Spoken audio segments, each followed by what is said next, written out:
सामाजिक आर्थिक सर्वेक्षण में आ रही दिक्कतों को दूर करने के लिए छत्तीसगढ़ शासन ने एक महत्वपूर्ण दिशा निर्देश कहे तो अतिशयोक्ति नहीं होगी, जारी किया गया है। यह राज्य के समस्त कलेक्टर व समस्त मुख्य कार्यपालन अधिकारी को प्रेषित किया गया है। तो इसके लिए दोस्तों बहुत सी समस्याएं प्राप्त हुई थी, जिसका निराकरण उत्तर के रूप में प्रेषित किया गया है। जैसे पहला प्रश्न है, एक ही परिवार में एक से अधिक राशन कार्डधारी होने पर हमें क्या करना है। तो दोस्तों इसका उत्तर एक ही है। एक ही परिवार में अगर एक से अधिक राशन कार्डधारी है तो सभी को एक जैसा मकान नंबर हमें देना है, किंतु उनके राशन कार्ड की एंट्री हमें अलग अलग करनी है और उनका फोटो भी हमें अलग अलग अपलोड करना है। तो दोस्तों ये सबसे बड़ी समस्या थी, जिसका निराकरण हो गया है। दूसरा बिंदु है, किसी घर के मुखिया अगर अस्थायी रूप से पलायन है तो हमें इस स्थिति में क्या करना है।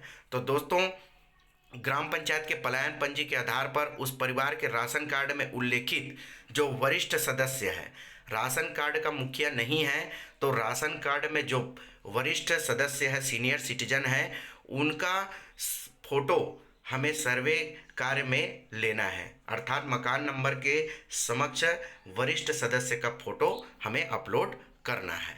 फिर है दोस्तों प्रपत्र में 10वां बिंदु आवास की है। तो यदि परिवार सरकारी आवास में है तो क्या करना है, तो सरकारी आवास में रहने पर हमें उसे किराए का आवास मान लेना है। फिर कोई सरकारी कर्मचारी पहले से कहीं पोस्ट है और वहाँ राशन कार्ड बन गया है उनका, अब वह दूसरे जगह ट्रांसफ़र हो जाता है, तो इस स्थिति में हमें क्या करना है दोस्तों, उनका हमें नवीन सर्वे करना है। उसमें दिया हुआ है, आप देखिएगा बीच में नवीन सर्वे किया जाए। तो दोस्तों हमें वहाँ से उनका एंट्री करना है, किंतु उनका जो राशन कार्ड है वहाँ पर हमें फिलअप कर लेना है। 5वां बिंदु है, अनेक प्रकरण आ रहे हैं। दूसरे ग्राम पंचायत में है कोई व्यक्ति और दूसरे जगह उनका राशन कार्ड बना है, उनका उत्तर 4 के समान है, मतलब हमें उनका भी नया सर्वे से एंट्री करना है। ध्यान रखिएगा दोस्तों, कोई दूसरे जगह है तो उनका नए सिरे से। इसी प्रकार कोई विकास खंड में भी अलग अलग रह रहा हो, राशन कार्ड अलग जगह है और विकास खंड अलग है, तो उनका भी हमें नए सिरे से एंट्री करना है। फिर पिन कोड हितग्राही से पूछकर डालना है पिन कोड। तो दोस्तों पिन कोड ग्राम पंचायत के द्वारा प्राप्त हो चुका है, हमें उसी पिन कोड को वहाँ पर फिलअप करना है। कच्चे और पक्के मकान की परिभाषा, यह तो दोस्तों आप सभी जानते हैं कच्चा मकान और पक्का मकान कौन सा है, तो ये प्रगणक कि विवेक के ऊपर है, कौन सा कच्चा है कौन सा पक्का, वो वहाँ से डाल देंगे। यदि किसी परिवार के पास मोबाइल नंबर नहीं होने पर क्या करना है दोस्तों, तो मोबाइल नंबर अनिवार्य है, हमें उस स्थिति में उनके किसी परिवार का जो चालू मोबाइल नंबर है उसको फिलअप करना है। अब यहाँ पर 10वां बिंदु है, 2016 के पूर्व किसी परिवार को इंदिरा आवास अगर मिला है तो दोस्तों इसका भी एंट्री 4 नंबर के हिसाब से करना है, चौथे नंबर में जो बताया गया है वैसे ही। तो ध्यान रखिएगा दोस्तों इसको भी। प्रधानमंत्री आवास योजना अंतर्गत प्राप्त राशि की गणना हमें कैसे करनी है, तो यह जो वर्तमान 2023 में जो जनगणना हो रहा है उस सर्वे दिनांक के अनुसार करना है। फिर परिवार का सदस्य, यह भी बहुत महत्वपूर्ण है दोस्तों। छात्र छात्रा हो तो रोजगार वाले खंड में क्या लिखना है, तो दोस्तों अभी सॉफ्टवेयर में अन्य का ऑप्शन नहीं आया था, अपडेट होने पर आ जाएगा, तो हमें वहाँ पर अन्य का ऑप्शन फिलअप करना है।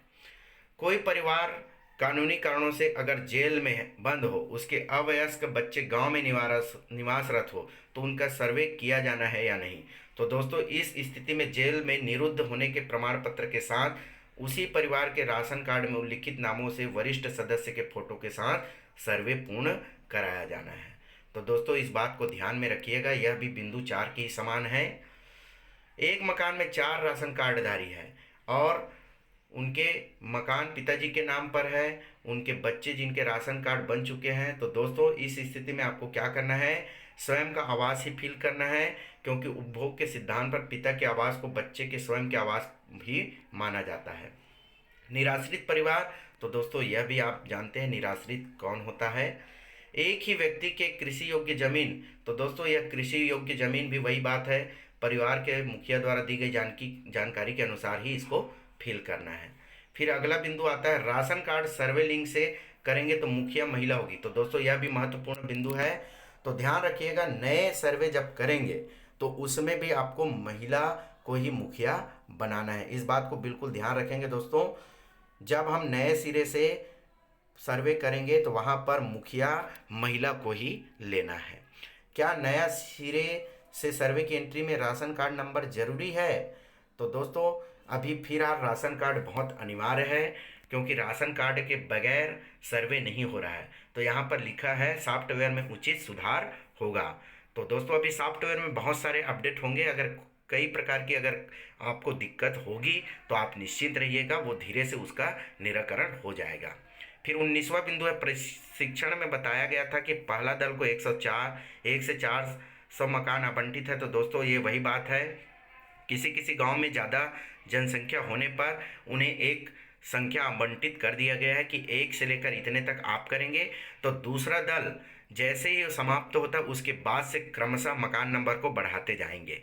वहाँ से आपको नया मकान नंबर अलॉट नहीं करना है, उसको उसी क्रम में बढ़ाते जाना है। जैसे लास्ट मकान आता है 0400 अर्थात 400, लास्ट 0400। तो जो नया प्रगणक है वो वहाँ से 0401 ये देंगे, क्योंकि 4 अंक का हमें मकान नंबर देना है। तो दोस्तों इसको ध्यान रखेंगे। एक मकान में 4 राशन कार्ड धारी परिवार रहते हैं, उसमें बिजली कनेक्शन, तो बिजली कनेक्शन भी वही है दोस्तों, जिस प्रकार मकान है वैसे ही बिजली है। अगर एक के नाम में बिजली है तो इसे सभी में ही ऐड करना है। परिवार के किसी सदस्य का आधार कार्ड गुम हो गया है तो 1 महीने के अंदर बनाने की संभावना न हो तो इस स्थिति में क्या करना है? तो दोस्तों इसके लिए भी प्रावधान इस मोबाइल ऐप में हो जाएगा।